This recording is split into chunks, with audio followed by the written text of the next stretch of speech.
Thank you so much. Thank you.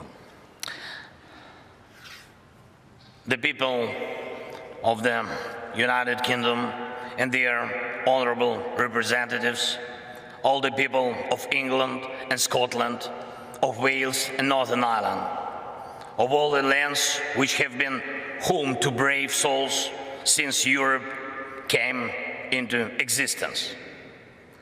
I have come here and stand before you on behalf of the brave, on behalf of our warriors who are now in the trenches under enemy artillery fire, on behalf of our air gunners and every defender of the sky who protects Ukraine against enemy aircrafts and missiles, on behalf of our tank men who fight to restore our Ukrainian borders, on behalf of our conscripts who are being trained now, including here in Britain. Thank you, Britain.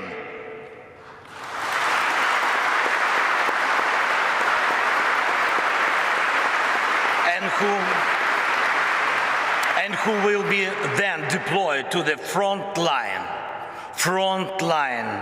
skilled, equipped, and eager to win. On behalf of every father and every mother who are waiting for their brave sons and brave daughters back home from the war. Mr. Speaker,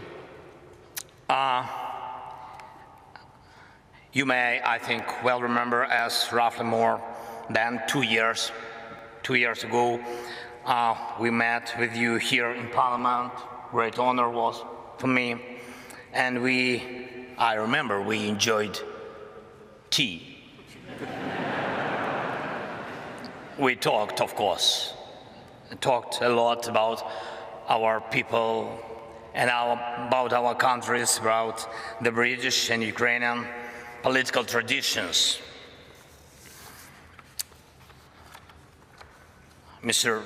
Prime Minister Rishi, when we had our meeting earlier today, and I said to you that I will tell a story in my address to the Parliament, and a story about my feelings on my first visit to London as President in autumn 2020. The program was packed. Royal Highnesses William and Catherine and Buckingham Palace and aircraft carrier of the Royal Navy, the Westminster, of course, Downing Street, and of course, the war rooms. And there is an armchair in the war room, the famous Churchill's armchair, and a guide smiled and offered me to sit down on this armchair from which war orders had been given. And he asked me, how did I feel?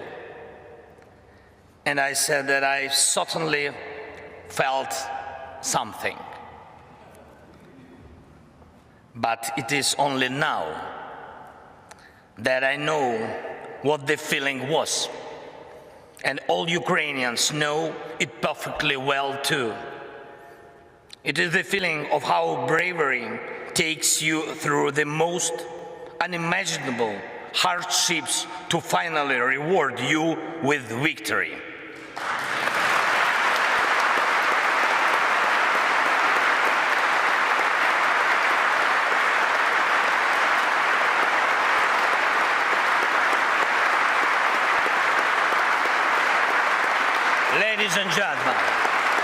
Ladies and gentlemen, I thank you for your bravery. Thank you very much from all of us. Yes, please. That is for you. All applause for you.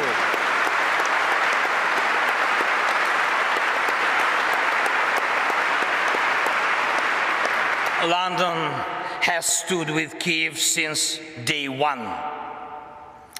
From the first seconds and minutes of the full-scale war, Great Britain, you extended your helping hand when the world had not yet come to understand how to react. Boris, you got others united when it seemed absolutely impossible. Thank you.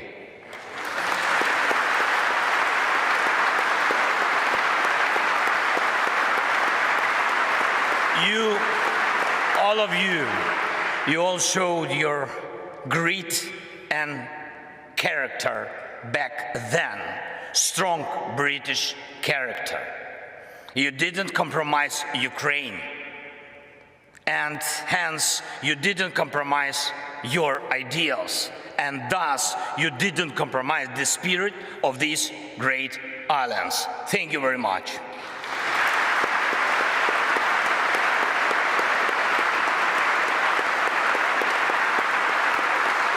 And of course, everybody understands that our countries knew absolutely different times. Our nations defended freedom in the Second World War.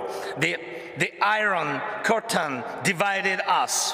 Our people went through crisis and growth, through inflation and periods of social losses and social gains. It was tough, but we always found strength and stamina to move ahead and achieve results. This is the bedrock of our land and your traditions. Ukrainians and Brits defeated the fear of war and had the time to enjoy peace.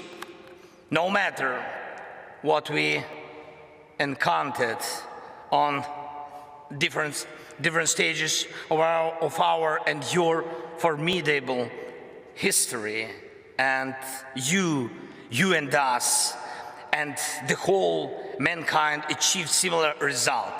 Evil lost.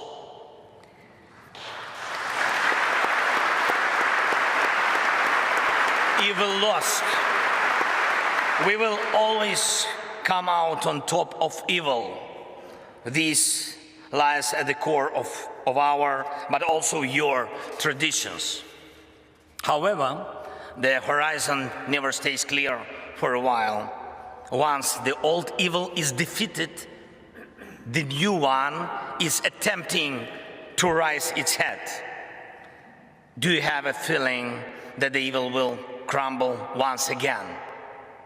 I can see in your eyes now, we think the same way as you do. We know freedom will win.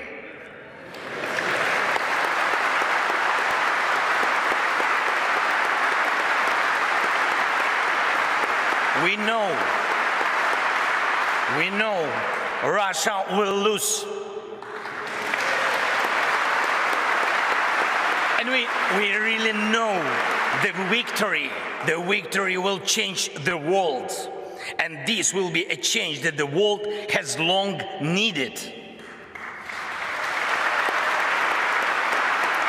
The United Kingdom is marching with us towards the most important victory of our lifetime. It will be a victory over the very idea of the war. After we win together, any aggressor, it doesn't matter, big or small, will know what awaits him if he attacks international order. Any aggressor who will try to push the boundaries by force, who will inflict destruction and death on other peoples, who will try to endure his dictatorship at the expense of other people's blood in criminal and unprovoked wars, as the Kremlin does. Any aggressor is going to lose.